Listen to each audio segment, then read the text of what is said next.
how did I make that weird little animation? Well, it all started from this sketch.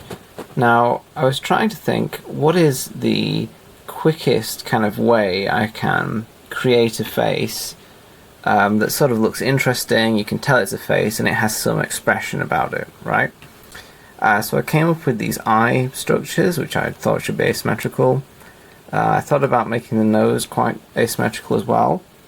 And you can see I was trying different outlines. A lot of really cartoony figures just kind of suck, and it would be a bit clunky to do, so I just abandoned those. Anyone can make an okay looking drawing if they take the time, and if you're going to do animations, you don't have time, right? So I'll just go back in time in my sketchbook. I did this little self-portrait. If you're wondering what I look like, it's nothing like this, so forget it. And I was kind of thinking about some different ideas and different concepts I could do for a short animation. And that's how I came to this kind of minimalist idea, like what's the minimum kind of sketch I can do. And then I thought about various concepts, and I'm quite passionate about coffee. I was originally going to do something a bit different. And I came to these faces and I thought, well, if I can draw them close enough, it will look very janky and sort of eerie, but it will be this interesting kind of movement. And this morning, in fact, I drew these four, just facial attempts, and that's with my Pentel brush pen. I followed that up with some mouths and some eyes. I didn't use all of them. There's the numbers on the pen if you're interested. I would strongly recommend these pens. It's like a brush.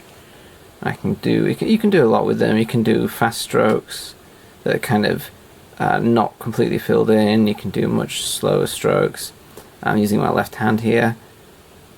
And you can get very fine and very thick lines and things like that, which I quite enjoy.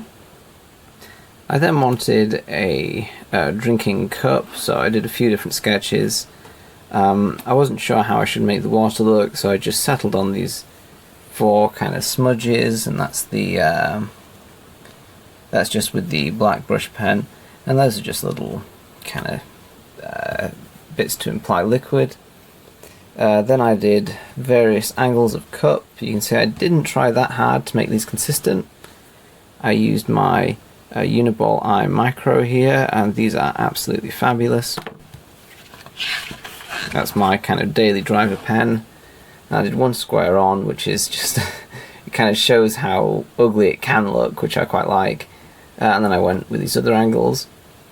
To get some of these slightly grey lines, I switched over to this guy, which I've never used before. This is the same type of pen, but in grey. Make out the number there. And it has all the same properties. I can do, so you squeeze the body, it's kind of a soft plastic, and that gets more ink into this chamber that you can then use to draw with. So you can see it is quite a dark grey, but it has a certain amount of transparency to it. You can see the page colour, which I quite like.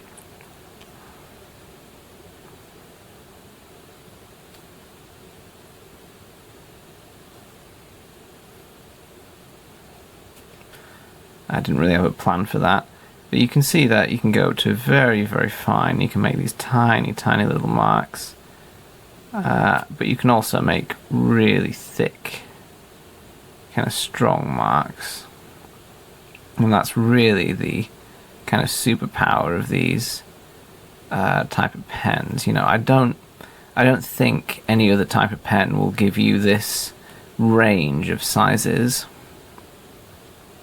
And you can also be very quick and just get kind of a light stroke, which certainly is a very enjoyable effect.